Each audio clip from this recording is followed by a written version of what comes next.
Shedding Shackles is sponsored by Roland Trujillo. Roland, would you share a Bible verse about today's topic? Sure, I have a verse for you. Today's topic is truth. And I begin by talking about Christianity, but I very soon transition into the topic of truth because Christianity is very closely connected with the truth. Christ said, I am the way, the truth, and the life. No one comes to the Father except through me. And he also says, and this is the passage that I would like to share with you. It's so beautiful. It's from the Gospel of John, chapter 6, verse 63. And Jesus says, the Spirit gives life. The flesh profits nothing. The words I have spoken to you are spirit, and they are life. Christ's words had life in them. They quickened. It's a beautiful old-fashioned term. They quickened. They sparked. They began a new life in the person who responded to the words. And by responding to the words, the person was responding to the truth from God that has life in it and that quickens and gives life. A special kind of life from God, eternal life, and an eternal rapport and relationship with the Father through Christ. That's today's topic. Thank you. Welcome to Shedding Shackles. Today's topic is Stand Back from Worry. And now, here's your Shedding Shackles host, Roland Trujillo.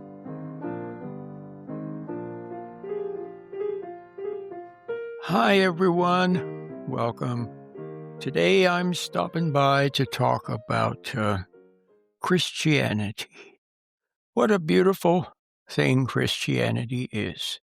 And no matter how you look at it, it's beautiful. And I know that some people have gotten into positions of power with wrong ideas, and down through the ages, there have been some bad things that happened in the name of Christianity. But you know what? Those people weren't true Christians. True Christians are people who love God, or let's put it another way, they love the truth. They love the truth so much that the day comes when they're willing to let their pride be humbled by the truth. You see, the truth is a living thing. It is a real thing. It is not just a word. It's not something that's just written on the page, although what is written on the page bears witness to the truth. It's not just a word spoken by someone, although those words can bear witness to the truth. The truth itself is alive. It is from God, and it is very, very powerful. In fact, in the beginning, God spoke the universe into existence.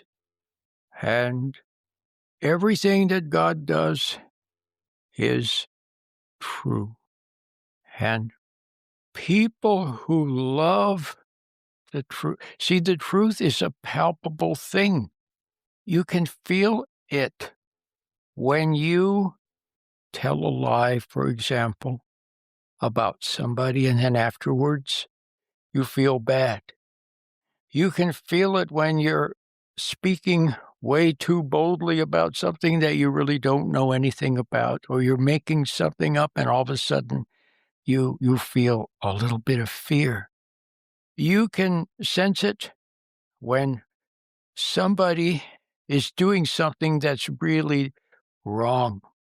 They're saying something really wrong or doing something really wrong. You can sense that there is violence being committed against the truth, and you sense it. You can feel the power of truth when somebody speaks so directly, so guilelessly, and it's like a shock.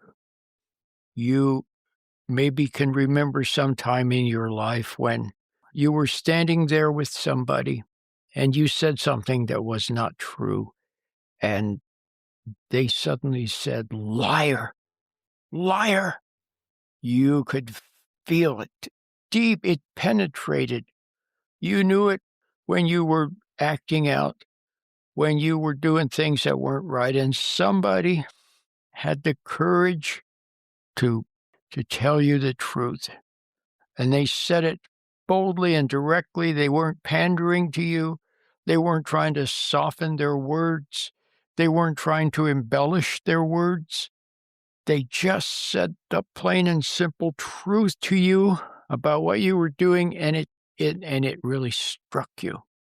Or maybe when you were kids, when you were teens or something, a couple of you guys were doing something that wasn't right, and somebody caught you, a neighbor or a relative or a parent, a teacher, a coach, an older kid who was basically a good guy. They caught you. They caught you stealing or doing some kind of vandalism or something. And, oh boy, you could really feel it. When they looked at you and what they said to you, you could feel that the truth was striking home. It strikes home, that's it. You're listening to Shedding Shackles, a breath of fresh air on the radio. Shedding Shackles has been helping people cope with stress with principles of Christian stress management for over 34 years. Check out Roland's free resources at sheddingshackles.com. Now, do you understand when it says in the Bible that the truth is powerful? It's like a two-edged sword, and it cuts right through. It gets right down to the nitty-gritty. So, the truth is powerful, but we begin to avoid it, don't we? We avoid it because in the light of truth, you would see it would dash your pride. It would cut through pretense and lies and half-truths and evasions.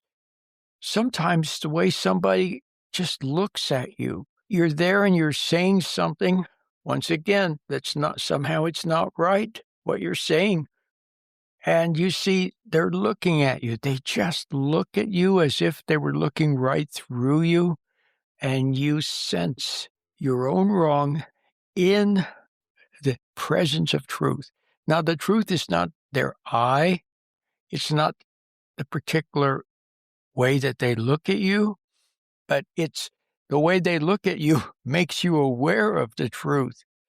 And that truth is powerful. So now do you understand words can make us aware of the truth? Somebody catching you doing something wrong, and you become aware of the truth.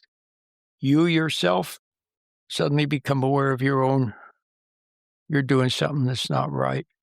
You're hurting somebody or you're being dishonest, and you sense it deeply within, and that's the truth, the presence of truth.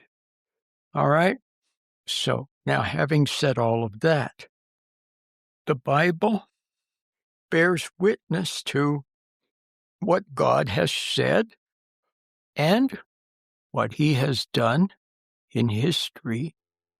It bears witness to how people have avoided him and over again have betrayed him and rejected him.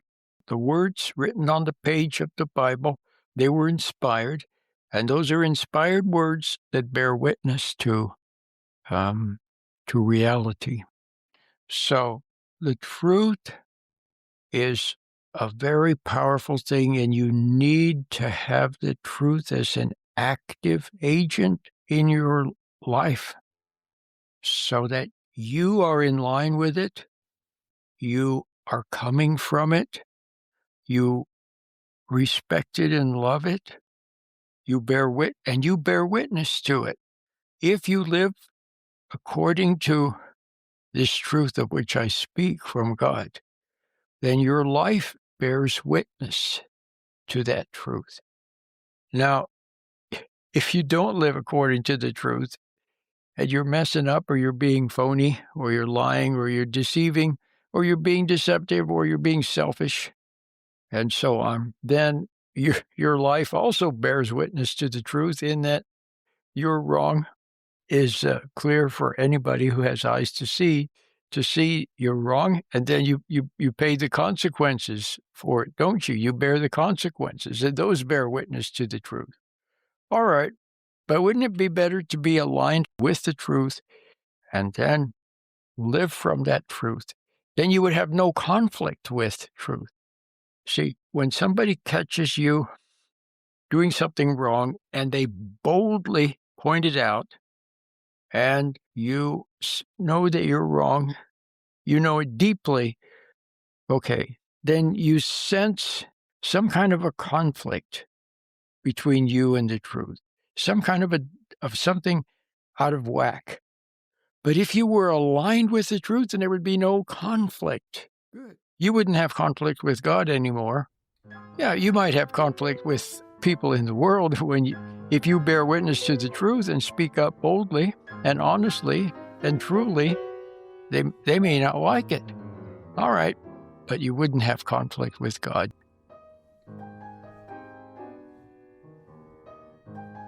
Did you know that Roland has written over 20 books? His latest book, Sleepwalking Christians, is available now at Amazon.com. Most of Roland's books are available in Kindle edition and quality paperback. Roland's book, Sleepwalking Christians, is also available as an audiobook. Just visit Amazon.com and type Roland Trujillo in the search bar. Now, the other thing is that if you are lined up with the truth, your words then have some kind of power. They have an effect. So how do you get lined up with the truth? You have to get perfectly aligned with it so that there's none of your ego in it. There's no emotion in it. There's no deceptive thinking in it. There's no thoughts about selfish advantage or worried about the outcome, or there's no goal that you have of what you're trying to accomplish. Just pure, what's the word to use? It's just pure. And that is how you are perfectly aligned with the truth. You speak the truth spontaneously, without thought of the outcome, without fear of loss of somebody's approval, loss of anything. You just simply say the truth or live the truth because you love the truth, and you just say it. You speak spontaneously without a thought of the outcome. You don't pre-plan what you're going to say. You just blurt it out. You blurt it out. See? And there's no emotion in it either. It's pure, untainted. There it is, right there. That's how you have to live. Christ said, don't let your right hand know what your left hand is doing. In other words, if you give something to somebody, just give it. Don't think about what you're losing or what you're going to get out of it. See, just give it. That's all. Of course, on the other hand, if you don't give to somebody, all right, you just don't. But what I want you to see is that there's a way of living. The Israelitish people, when you read in the New Testament or the Old Testament about sin, it's an archery term. It's missing the mark. You're aiming for a certain point on the board, maybe the bullseye. You're aiming for that, and you miss the mark. That's what sin is. It's missing the mark. So if you speak, you add emotion, or you soften what you're going to say because you don't want to offend, or you're worried about losing something, or you speak because you want to get something, or you have an agenda in mind, you have a goal in mind. See, anything that you add or subtract,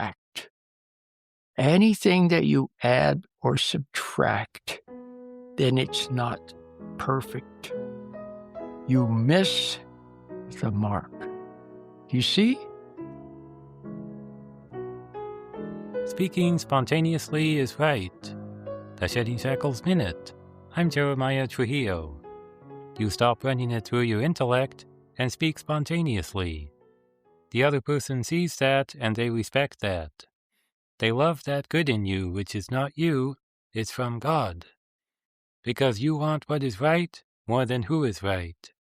When they love that in you, it's the same as loving God.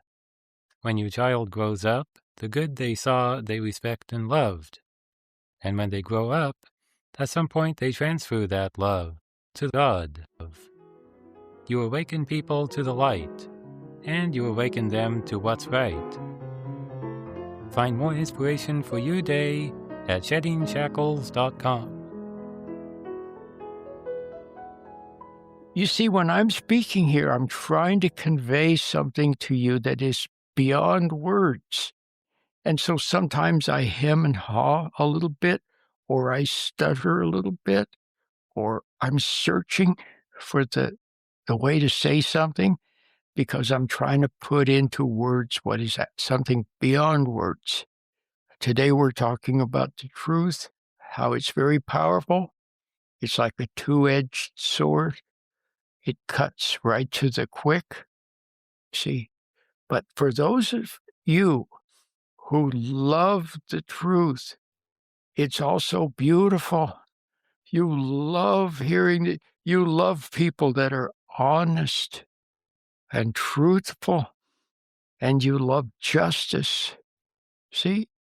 And the truth is also comforting to know that it's there. Okay, it's like maybe you have a good dad. He's a really, really good dad, and he stands for what is right. He's not mean. He's not rigid. He just kind of stands for what's right. He's a good guy. All right? Some of you have a dad. He's in the military or was in the military, or he's a good law enforcement officer, perhaps, or he's a fireman or an accountant. He could be a plumber. He could be a delivery person. It doesn't matter. But the point I'm trying to make is that his life somehow bears witness to something good and true. All right? And you love that. And you love to know that he's there. Okay? Even though you sometimes mess up. Yeah, you mess up. Or you're selfish. Or you're taking drugs. Or you're doing something that you know he wouldn't approve of. And you know that it's wrong. And it makes you ashamed. You don't want him to know. But something about him being there is a comfort. See what I mean? So the truth is like that.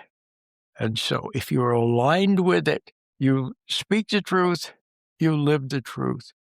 But I want you to see that there are many people who use words of truth, but when they speak, there's some selfishness in it. There's some pride in it. The other problem is that when people are prideful or they have an agenda of some sort, then error creeps in. Why? Because their pride blinds them.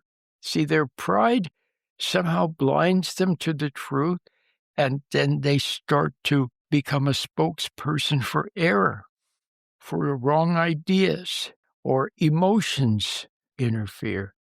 So all of these things interfere. As soon as something interferes, then error can creep in. So now you can understand in very simple, basic terms, based upon what I've just said, you can see why it is important to be calm, because emotion immediately makes the waters troubled, and you can't see the perfect way to go. And emotions interfere with your ability to express the truth perfectly. So it's important to be calm.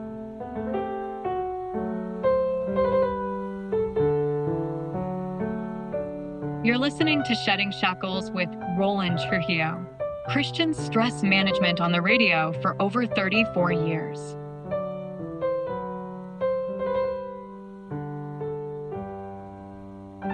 And all of the things that are not so good, being too emotional, being resentful, being selfish, all of those things interfere, all right? Now, it would be one thing if you knew all that, which you actually do, you already know that. What do they say? The truth is self-evident. So you already know that.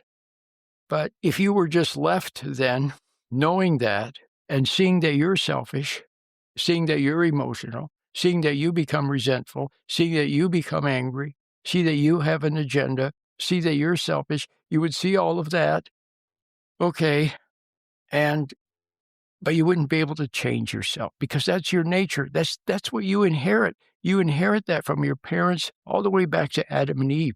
So that is the fallen nature. What does it say in the Bible? Paul says that the fallen nature has enmity with God.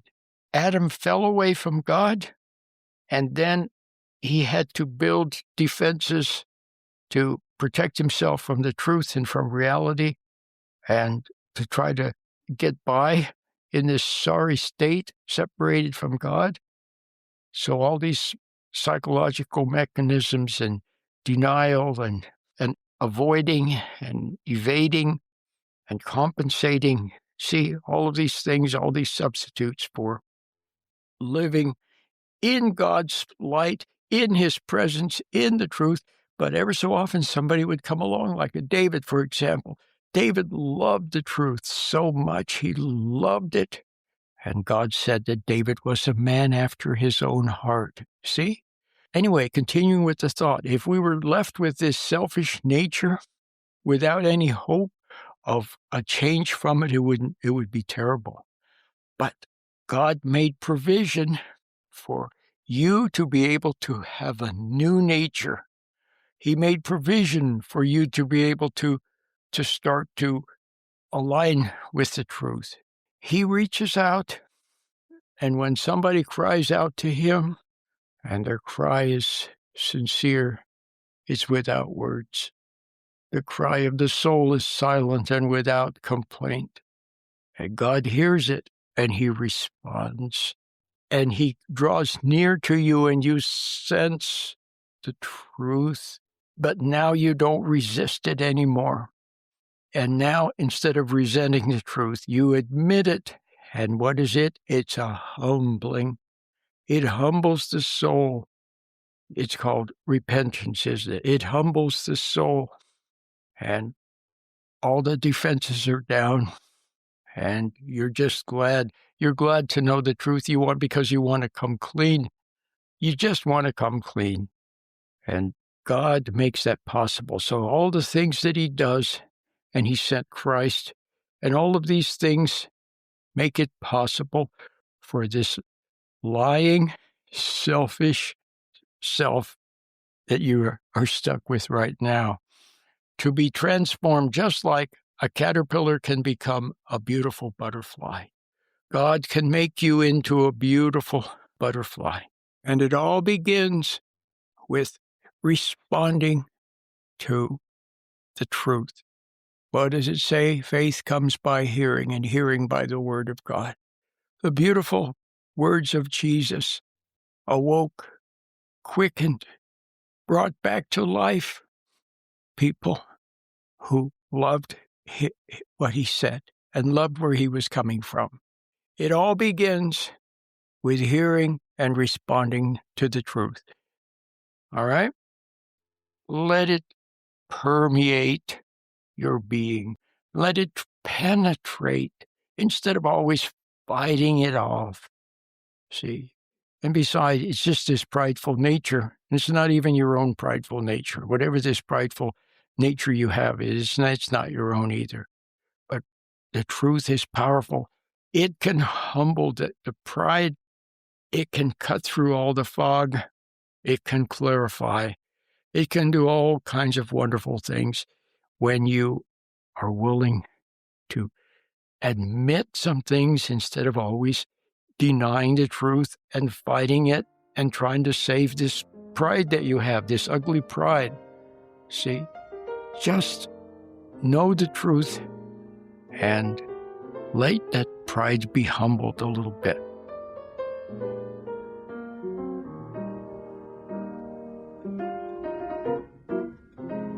Have you heard about Roland's new sitting quietly exercise?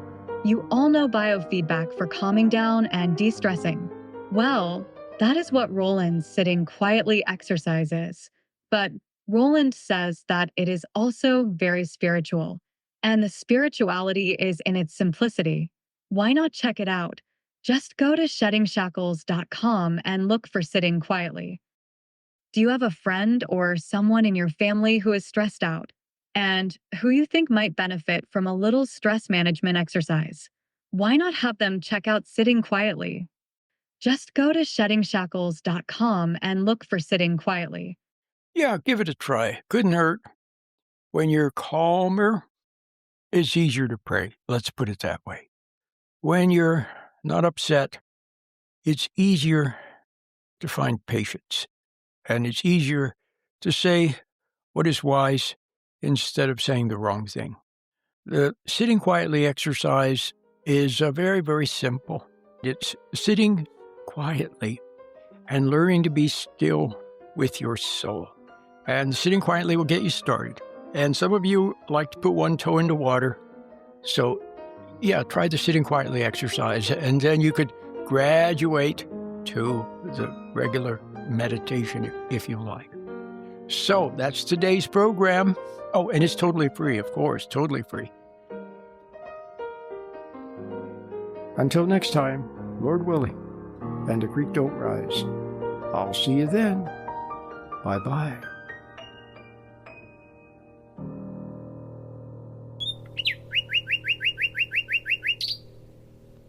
You have been listening to Shedding Shackles with your host, Roland Trujillo. Now you can listen to Roland anytime by logging on to www.sheddingshackles.com. You'll find lots of free, helpful information, and you can also order materials or make a donation by using your credit card. Once again, the web address is sheddingshackles.com. Shedding Shackles is sponsored by Roland Trujillo.